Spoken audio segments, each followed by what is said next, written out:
Okay, let's continue. There's also a super here from Walt White that I think has got a lot of value. The cool thing about not having a PTR is that when a new expansion or raid fight comes, you know nothing. Patch day is always blind progression for everyone. Yeah. Like, as much as so much of the content that we do involves the PTR, if we could have no PTR and actually still have the content, etc., all be good, then I would vote for no PTR. Same, 100%. I think it would be better for the game. I genuinely think it ruins the game. Yeah, the existence of the PTR hurts. WoW. We should be able to get to a place where they can. Does PTR mostly exist because they want Mythic Raiders to go into the Mythic Raids because they very much care about that stuff? I think so. It's also, I think it's just a thing they started because it sounded like a cool thing to do, and they just never stopped. I'd love to see reasoning from the first time they added PTR to the game. Because it's like I've generally liked the open betas and it's all felt. Yeah. It's weird. It's like what they literally do with their alphas, betas, and public test realms is like QA test. So conducive to hyper open and communicative development. Yeah. It's just they give us one half of that, but they don't do the communication bit. That's odd. Yeah. They're just here's half a build of a game. You're like, what? Yeah, man, kind of wild. I guess in a similar topic, Forbidden Purple saying, didn't Blizz let go of half their QA or more? Wonder why. Yep. Laughing my face off. Well, I know at one point, okay, I remember somebody said this to me, and it was somebody who was like either it was in and around Blizzard, but it was like maybe over a year ago, and I can't actually remember who it is, but somebody basically said that they couldn't field an internal Mythic rating team. I remember saying that. That was definitely public. That was. What have I been saying? What have I been saying this whole time? Blizzard doesn't play their game. They can't field a team, a Mythic rating team, because they're not good at their own game. It is like, what do you expect is going to come out of this? This is why they need that. It's interesting to think about it this way. Blizzard needs the top guilds that raid in World of Warcraft more than the top guilds that raid in World of Warcraft need Blizzard. Let's think about that for a second. Without those top guilds, this content that we say is what Blizzard excels at. Because like if you talk to anybody that enjoys World of Warcraft, they'll tell you, no, Blizzard are the best at making raids. They're the best. I wonder how much of that is actually true nowadays. How much of that development is Blizzard, and how much of that development is the top rating teams throwing themselves at these encounters and telling Blizzard, here's what you're doing wrong, here's what you need to correct, this ability needs to hit for less, this ability needs to hit for more. Jesus Christ. This is exactly what I've been saying. Like, they don't play their game. Public. I'm pretty sure that was public because I remember seeing that written down. Yeah, and that blew my mind a bit. Yeah. Definitely blew my mind a bit. I don't know if it's the Blizzard don't have enough QA. I don't know. It certainly sometimes feels like it. Definitely feels like it. Either they don't have enough QA staff or their QA processes are bad. Yeah. Or not good enough. Hang on, what was it that...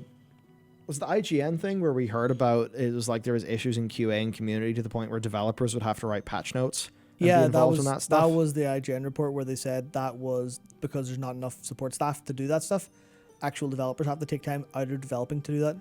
Well, in that case, how many WoW developers are actually tied down in work that is more the work of QA department? Yeah. I wonder. Yeah, it's a kind of case where I would like... I was just going to... There's no QA. People think that QA is just replaying the same game again and again and again and keeping a notebook of bugs. There is some extremely technical QA, and very often, like QA people actually do they basically do a lot of, I think QA is development, but there's often lots of times where QA people do a bunch of work that is kind of maybe above and beyond what you would assume QA would be. Yeah, QA which is just a way weird. of saying that it feels underappreciated. Yeah, QA is very strange because you have QA like ranging from let's get an intern in to play this same section of game over and over again. This is like the kind of perception of it. But then there's also QA like, hello, automation engineer, who's been automating stuff for 30 years. Can you run unit tests in our engine to make sure all this stuff works? Like, can you have someone to sit down with all of the mathematics in the game and figure out, is this, as an example, is this fight mathematically possible with expected DPS output from all this gear, all these classes, all these abilities? Can you put all that in a big spreadsheet? Can you automate it? Can you run against all the tests, against every known bug in the system, all that stuff? And just is that range where it feels to me like, I feel like almost the best sort of layout for a team is probably having like almost like giving development teams in specific like groups and responsibilities a bunch of interns, not interns per se, but a bunch of like support staff individually to do that stuff. Like it's the kind of thing where I don't know how the teams are set up internally, but it's like it would be very nice if a system designer had someone they could go to and go, hey, I've been keeping you abreast of how the system works. Could you write a patch notes? Or could you write a quick blue post? I'm going to put this out live on PTR, but they sit beside them all the time, or would have before COVID. Well, I guess it's that thing where it's hard to know. It certainly feels like the developers really are not thinking about the PTR, which in a way they should not be. It's just being what's best for the game. So it then feels like you've got all the devs just, doing their work day to day, committing changes. Yeah. And, at some point somebody decides like, okay, this is what we're doing for the PTR build. But it's like the developers are actually sitting there doing the frontline development work of the game. It's like they don't have much say. In when things are on PTR, how PTR is done, which then means they probably don't have the communication avenues and angles needed for a bunch of what we would like to see from a PTR. Yeah. Which I guess is... which is community people. They don't have community people to actually build communities. This is another thing that I've been saying. Community people in this industry are tremendously undervalued by a lot of these publishers. Because it's like all these publishers can look at is like, hey, is this making us money? No? Fuck it. Axe it. It's like, but it's assuring quality to our customers. Gives a fuck. Are the customers paying us? They are right now. Good. Fuck it. Axe it. Like, that's the way that they do things. And in Blizzard especially. I mean, how can you... I still can't believe this. What they just said earlier in the video. How can you have a game with the popularity of World of Warcraft and not be able to field a mythic rating team somewhere in the development process?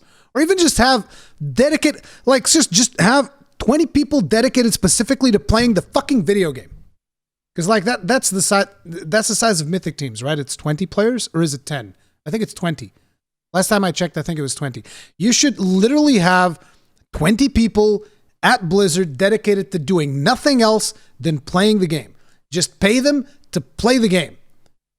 And here's the thing. These people need to be having fun the whole time. And if they're not having fun, then they can tell you why they're not having fun, and you can fix it. Just have 20 people just literally dedicated to fucking just play the game. Just play the fucking game. Just play your fucking game that you're developing for your community. Just fucking play it. Just get a goddamn clue, for the love of fucking God. And you guys might be like, well, that's not feasible, man. Having 20 people. Okay. Here's some quick maths. I don't know too much about human resources, but let's say, I don't know what the cost of living is in Irvine either, but let's say even just like, look, $3,000 a month. Is that reasonable? Like, is $3,000 a month reasonable for someone to, for an 8-hour a day job? $3,000 a month in Irvine, California. I don't know if we have anyone here from Irvine. It's not reasonable? It's too little? Because goddamn, $3,000 in Portugal is pretty fucking good. It's pretty fucking good in Portugal. Okay, so how about 4,000? Is 4,000 reasonable for someone to be able to like just have at least a studio apartment? Yeah, like Zeta says, 3,000 euros in Portugal, we'd live like fucking kings. How about $4,000 in Irvine, California? You guys think that's reasonable? Actually, can't I just check average wage Irvine? Average salary in Irvine, California. 82K. So this is software engineer 8800. Okay, this is not a software engineer position. This is a position for QA, but still, fuck it. Let's just go for a straight up 80K. How's that? Like, look, a marketing manager is supposed to make 74K. But, 82K they say is the average. Okay, let's round that down and let's go. How much is, let's go 85 divided by 12, 7,000. That's actually quite a lot. That's more than I expected. Fucking hell, don't live in Irvine. Jesus Christ. That's actually way more than I expected. Holy fuck. 7,000? Jesus Christ. But I'll tell you what. 10,000. 10,000. $10,000. Let's go times 12. Not times 12, times 20. 10,000 times 20 people times 12. That's $2.4 million. This is a huge, above. This is getting QA people to live like fucking kings. $2.4 thousand a year. To just have 20 people play the game for a living.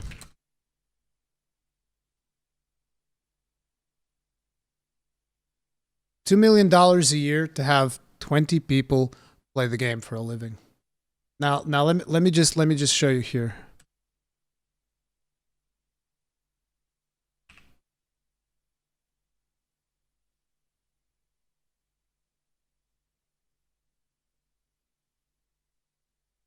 Now let me just really quick. The fuck? Stop! Is my fucking thing crashing? Stop! God damn it! There we go. Okay, fine. Fucking. Yeah, whatever. Dude, this fucking website will not load because of fucking GDPR. Jesus fuck. Just load the fucking website. It's not that. Okay, fuck this website. This website sucks dick. Okay, here we go. Is this the one? Is this the one? There we go. Here we go. Compensation information for... As Chief Executive Officer at Activision Blizzard, Robert A. Kotick made $30 million. Let's just remove the 122,000 because that's just his breakfast money. So $30 million in total compensation. Of this, 1.7 was received as salary, 2.8 was received as a bonus, 19 whatever received in stock options, 6 million. Okay, so he received 2.8 as a bonus. Okay, so look, just how about just spread this out a little bit. These 2.4. Maybe don't make as much out of your fucking stock option. Or just maybe, out of all of this fucking money that you made in one fucking year, maybe you can take a little bit of this and put it into 20 people to just play the fucking video game for a living that made you these $30 fucking million. How about that? It's just like, I don't fucking know, man. I don't know. I mean, for $2.4 million, you could pay 20 people $10,000 a month to just play World of Warcraft. Which in the grand scheme of things, $2.4 million sounds like a lot. But when you hear that the CEO of this company is making $30 million, and here's the best part about it. Okay, listen, hear me out, guys. Just hear me out for a couple of seconds. Okay, here's the best part about it. If you invested, because that is what this is, if you invest out of those $30 million that you have there, if you invest let's say 2.5 to make it a nice round number, if you invest these 2.5 million into 20 people to just play your fucking video game, instead of making those 30 million bonuses that you've made, you could be making 50. They won't even invest to make more money. They could be making more money.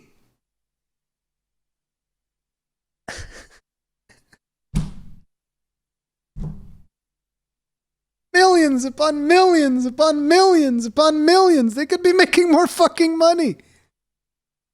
And at the same time, and here's the kicker, if they would just do this, they could be making more money. They could be earning more customer goodwill, which would make customers more willing to actually spend money on their product because they would be getting a quality product. Instead, it's like, cut all the corners. Cut all the fucking corners. Fire those 20 people that are testing our game. Fuck them. Paying these people God knows how much. They probably were paying them like, they were probably doing this for like, listen, they were probably doing this for $500K.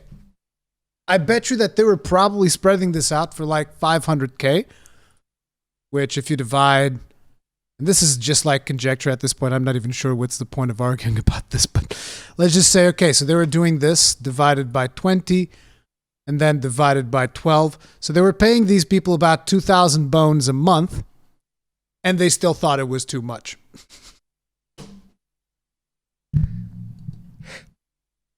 See, Kegren's got a point. Rurikhan, why pay people to test the game when people pay them to test the game for them? Because that's exactly what they do. You have the top World of Warcraft rating guilds essentially pay Blizzard to go into the PTR because, they're paying the monthly fee every single month to then eventually go into the PTR and test stuff for them. It's just a better business model. You just make more money.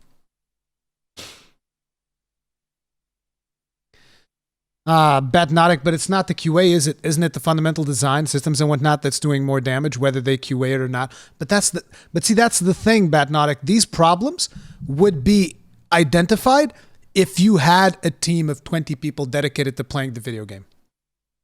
If you just have a dedicated team of 20 people playing the video game every single day, doing dungeons every single day, engaging with the content every single day, they can tell you that there's a problem. But because you don't pay these people, because you don't do any of this, they don't. So you never know, or maybe you do know that there's a problem there, but you don't play the game enough to recognize how to solve it. We're talking about everything, Zalix, like raid encounters, dungeon encounters, systems, everything. Just have 20 people playing the game every day, and they can tell you what the problem is. But the problem is not only they don't have this, they also ignore the community at large when we complain about things. So it's brutal, like. Yeah, that interesting. Oh man, yes, Ultimates. I couldn't believe it when I saw this. Ultimates have never needed a hotfix. Is that true? I'll assume it's true. I'll take their word for it. Says this is from Shadow Tycho. Yeah. Ultimates have never needed a hotfix and are tuned very tightly. Yoshi P does pug raids with fans occasionally, and when parsed is high orange. So basically, Yoshi P is just ultimate developer Chad, it seems, while still remaining humble, perhaps. Actually, is just proper Chad, like. Yeah, we've got JAO saying... I can't parse orange. Well respected, due to how much they multitask. The team who tests the balance and raids works in other departments of FF14 and other Square Enix games. That's nuts. That is a level of being cross-functional that seems bonkers to me, but that's pretty cool. That would make sense with how Square Enix have been, like, shuffling, like, people about. I mean, because they always have, like, they've run into problems out in the past with Nomura trying to do 500 games at once. And I've been like, Nomura, just go and finish Kingdom Hearts 3 and then have a nap. You look like you're actually going to die at your desk. Oh, no. And it's like, there was one video from, I think this was around one of the news things in, like, when they're talking about Versus 13 and his transition to 15. I remember just seeing him being being at a desk and delivering this thing to a camera. And I'm like, if that's the take that they went, he looks fine, he's delivered that well, let's put that live. I'm like, how much makeup did they put on him? Is he actually just dead? Like, is he just dead at his desk? He was so grim looking, like. Oh man. Yoship was born in MMOs, like I molded see all this by stuff, them. and then I'm like, Japanese developers, please take a nap. Please, Japanese bosses, please be nice to your workers, please. I mean, you like as I said, I've seen all the through just multiple YouTube channels, like give you a little bit of an insight into the darker side. No good. Or the salary men who it's like they go to work and then they go drinking after work with their boss because they basically have to do that. Performative drinking. And then I've forgotten the name of them, but it's like the manga stores. The manga cafes, I forget the name of the manga cafes, but then they actually sleep in the manga cafe so they can get up because the manga cafe will be closer to the train station to get to work again.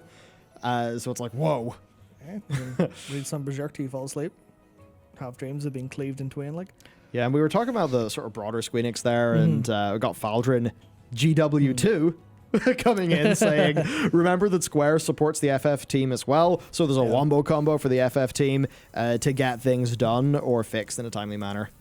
Yeah, maybe it's that thing. They have a company structure where more people can just hop on that stuff to help them out. Whereas maybe with WoW, they, perhaps because of employee onboarding and stuff, they can't just be like, okay, 9.1 really needs help. Let's get some help in from across the company. Yeah. Maybe Blizzard aren't as able to do that. Too bureaucratic then. They should change it. Obviously, but maybe. If they can't do it, they should change it. In Western development, it seems to come across as a negative, like it's last resort.